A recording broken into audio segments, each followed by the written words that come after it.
వేసుకోండి అయినా అట్లా వేసుకోండి సింపుల్ వేసుకోండి.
జగిత్యాల మన లక్ష్మీ గణేశ దేవాలయంలో శ్రీమాన్ నంబి వేణుగోపాలాచార్య కౌశిక్ గారి సూచనలతో మంగళ శాసనాలతో అలాగే బ్రహ్మశ్రీ తిగుళ్ళ విశ్వకర్మ గారి సూచనలతో మొట్టమొదటగా నవరాత్రోత్సవ దీక్షలు ప్రారంభించడం జరిగింది.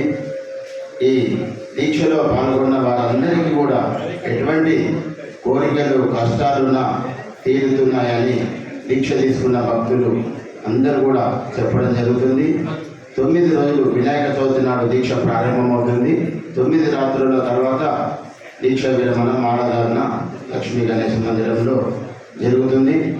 ఈరోజు సుమారు ఒక 400 నుంచి 500 మంది వరకు గణేశ మాల దీక్షలు తీసుకోవడం జరిగింది. ఈరోజు స్వామివారికి అత్యంత ప్రీతికరమైన రోజు కాబట్టి దీక్షలు తీసుకున్న వారందరికీ కూడా ఎటువంటి కష్టాలు ఇబ్బందులున్నా పెరుగుతాయి. అలాగే ఈరోజు సాయంత్రం 7:15 శ్రీమాన్ నంబి వేణుగోపాలాచార్య కౌశిక్ గారిచే శమంతకోపాఖ్యానం ఉంటుంది. గురువారం రోజు రేపు స్వామివారికి తెల్ల జిల్లేడు పూలు పూజా కార్యక్రమం ఉంటుంది. శుక్రవారం రోజున అన్ని పుష్పాలతోని పూజా కార్యక్రమం ఉంటుంది. శనివారం రోజున స్వామివారికి శాకంబరి అర్చన పూజ ఉంటుంది. ఆదివారం రోజు ఈ శాకంబరి అర్చన కూరగాయలతో స్వామివారికి అన్నప్రసాదం తయారు చేయబడుతుంది. అలాగే స్వామివారికి అన్ని పండ్ల రసములతోని అభిషేకం చేయడం జరుగుతుంది. ఆదివారం దుర్వాష్టమి సందర్భంగా స్వామివారికి దుర్వార్చన పూజ జరుగుతుంది. సోమవారం రోజున బిల్వార్చన పూజ ఉంటుంది. మంగళవారం రోజున స్వామివారికి ఎరుపు పుష్పాలతోని పూజా కార్యక్రమం ఉంటుంది. అలాగే బుధవారము గణపతి హవనం ఉంటుంది. బుధవారం రోజున 9 మందిరముల సందర్శన కూడా ఉంటుంది. గురువారం రోజున దీపాలంకరణ ఉంటుంది. ఏకాహం ప్రారంభమవుతుంది. శుక్రవారం రోజున ఏకాహం సమాప్తి అవుతుంది. అందరి దీక్షా స్వాములతోని నగర సంకీర్తన శోభయాత్ర ఉంటుంది. తదుపరి పల్లకి సేవ, తదుపరి కలశ ఉద్వాసన, లడ్డు వేలము, దీక్ష విరమణ పూజా కార్యక్రమం సమాప్తవుతుంది. అందరూ కూడా దీక్ష జగిత్యాల కానీ ఎక్కడి ప్రాంతంలో చుట్టుపక్కల ప్రాంతం నుంచి కూడా వచ్చి దీక్ష తీసుకోవడం జరుగుతుంది. ప్రతి మండపంలో కూడా కంపల్సరీగా దీక్ష తీసుకుంటే బట్టి అందరూ కూడా వినాయకుడికి సేవ చేస్తారు. దీక్ష తీసుకొని సేవ చేస్తే కోటి రెట్ల ఫలితం కలుగుతుందని మన పెద్దలు వినయ్ గారు విషయ్ గారు చెప్పడం జరుగుతుంది. కాబట్టి అందరూ కూడా తప్పకుండా దీక్ష తీసుకోండి. దీక్ష తీసుకొని స్వామివారి అనుగ్రహం పొందండి. జై గణేశ. గజాననం భూతగణాధిసేవితం కపిత్తజంబు ప్రసాద భక్షణం ఉమాసుతం శోక వినాశకారకం నమామి విఘ్నేశ్వర పాదపంకజం. మొట్టమొదటగా అందరికీ జగిత్యాల పట్టణ పరిసర ప్రాంత సమస్త భక్త జనావళికి వినాయక చవితి శుభాకాంక్షలు తెలియజేస్తూ, సాక్షాత్తు పరబ్రహ్మ స్వరూపుడైనటువంటి పరమాత్మ ఏదో ఒక రూపంలో నానా రూప ధరో భూత్వా సర్వేషాం ఈప్సిత ప్రదః అని సాక్షాత్తు శ్రీమన్నారాయణమూర్తి చెప్పినట్టుగా భక్తుల కోరికలు నెరవేరడానికి దుష్ట శిక్షణకై శిష్ట రక్షణకై అనంతట తానే అవతారం ఎత్తుతానని చెప్పేసి ప్రతిజ్ఞ చేసిన పరబ్రహ్మ స్వరూపం ఏదుందో అది ఇక్కడ మన జగిత్యాల పట్టణానికి నైరుతి భాగంలో సాక్షాత్తు లక్ష్మీ గణపతిగా అవతరించి భక్తులందరికీ కోరిన కోరికలు తీర్చేట్టుగా కొలువై ఉన్నటువంటి ఒక సంగతి మనందరికీ తెలుసు.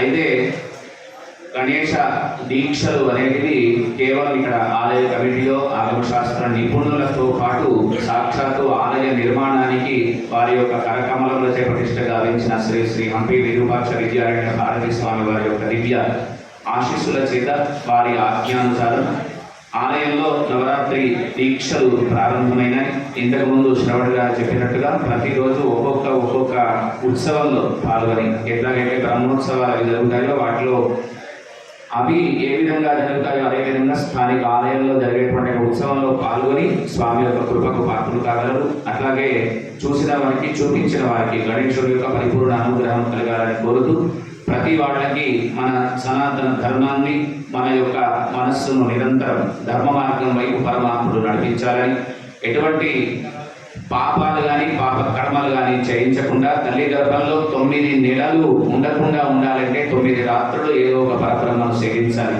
అటువంటి పరబ్రహ్మను సేవించడం ద్వారా మళ్ళీ 9 నెలలు గర్భంలో ఉండేటువంటి దుస్థితి మనకు రాదు. కనుక అటువంటి స్థితి నుంచి తప్పించేవాడు పరబ్రహ్మ స్వరూపుడైన పరమాత్ముడే. ఆలవ పూజ్యో వినాయక అని మొట్టమొదటిసారిగా ఎప్పుడు చేసినా వినాయకుడి పూజనే చేయాలి. కనుక అటువంటి దీక్షలు గణపతి చవితి వినాయక చతుర్థి నుంచి ప్రారంభమై, ఎందుకంటే ఆయనకు ఒక పేరు వరసిద్ధి వినాయకుడు అని, వరలక్ష్మి వ్రతం అని మనం వరలక్ష్మి శుక్రవారం రోజున జరిపించుకుంటాం. అట్లాగే వరసిద్ధి వినాయక వ్రతం అని చెప్పేసి ఏ వరం కావాలి అన్నా సిద్ధి పొందాలి. కనుక అటువంటి సిద్ధిలో వరంలో విఘ్నాలు లేకుండా ఉండాలి అంటే విఘ్న రాజులు పూజించాలి. కనుక అటువంటి విఘ్నరాజుల యొక్క ఆరాధనలో అందరూ పాల్గొని స్వామి యొక్క కృపకు పాత్రలు కావాల్సిందిగా తెలియజేస్తూ జై గణేశ.